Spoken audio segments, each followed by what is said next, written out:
Can bro country really ruin someone's entire career? Let's find out.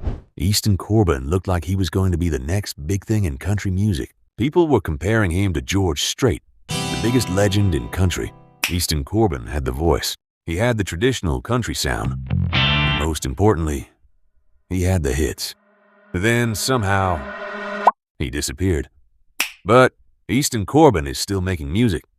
He's still touring. And he's still got one of the best traditional country voices of his generation. But compared to the trajectory he seemed to be on in 2010, his career feels like one of the biggest missed opportunities in modern country music. Did he just stop putting out good music, or was it something else entirely? Let's go back to the beginning. In 2009, Easton Corbin was a completely new name in Nashville. He had grown up in rural Florida listening to traditional country artists like George Jones. He eventually moved to Nashville and signed with Mercury Nashville. And then he released his first single, a little more country than that. The song was almost aggressively traditional. Not a party song, no jacked up trucks, no Fireball whiskey, just a country song. Yeah, and a really good one. The song went to #1 on the country charts. Then he followed it with Roll With It. That went #1 too. Easton Corbin had just become the first male country artist in 17 years to send his first 2 singles to #1 on the country songs chart. And suddenly, everyone wanted to know who this guy was. But there was something else people couldn't stop talking about. His voice. Because if you closed your eyes and heard Easton Corbin singing, it sounded a lot like George Strait. Not because Corbin was copying him, but because he had that same smooth, traditional country tone. Unlike the bro country artists that were beginning to dominate the genre. But a George Strait comparison for a new artist, now that's about as good of a comparison as you can get. Then came his second album, All Over the Road. And honestly, it was really good. Lovin' You Is Fun became another top 10 hit. The title track became another top 10 hit. And the album itself reached #11 on the Billboard 200. At this point, Easton Corbin wasn't some forgotten traditionalist struggling to get played on the radio. He was a legitimate country star. He had multiple hits. He had a recognizable voice. And he had something country music desperately needed, an artist who sounded like country music. Not an imitation of the past, just modern country music that still sounded like country. But then, the industry changed. While Easton Corbin was building his career, something else was happening in Nashville. Bro country was taking over. Jason Aldean, Luke Bryan, Florida Georgia Line, Brantley Gilbert. Suddenly, country radio sounded different. The trucks got bigger. The parties got louder. The songs got rowdier. And the definition of what a successful male country artist was supposed to sound like started changing. You didn't just need a good voice anymore. You needed an image. You needed something that could fill an arena. And you definitely didn't want to sound like you were making music in 1985. And this is where Easton Corbin's story gets interesting. Because he had built his entire identity around the exact thing Nashville was starting to move away from. He wasn't the guy throwing a party in the back of a pickup truck.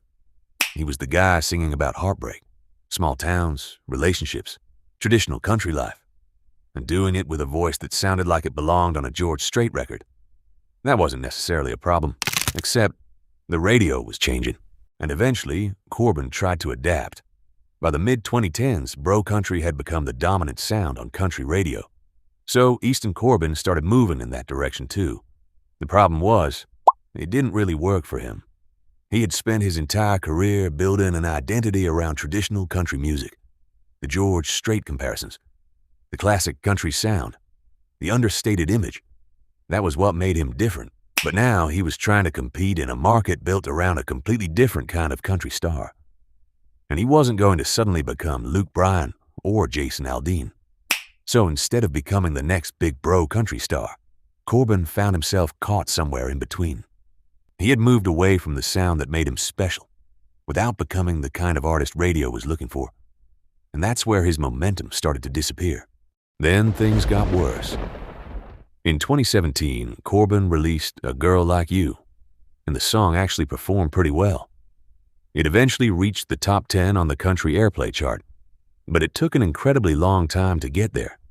And despite having another top 10 hit, Corbin's career momentum was clearly not what it had been during his first few albums. Then, in 2018, Mercury Nashville dropped him. Just like that.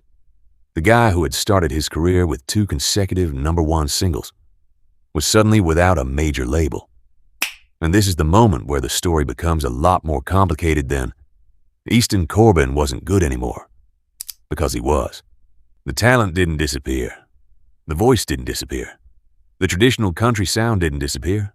What disappeared was the mainstream standard of country. And that's what makes his career so frustrating. Imagine him debuting in the era of modern traditional country.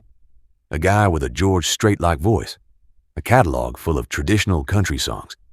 Years of experience. A proven ability to make hits. He might have fit perfectly into the country landscape we're seeing today. Instead, he got caught between 2 eras. He was too traditional for the bro country explosion, but not big enough to survive outside of it. And when he tried to adapt, he lost some of the identity that made him special in the first place. But maybe there's a better way to look at Easton Corbin's career. Maybe he didn't really fall off. Maybe country music just moved on without him, because sometimes an artist doesn't fail. Sometimes the moment they were built for just ends. He arrived in Nashville sounding like the past. Then Nashville decided it wanted something completely different, which is why it's so strange to go back and listen to his first album today, because for a moment, it really did feel like country music had found its next George Strait.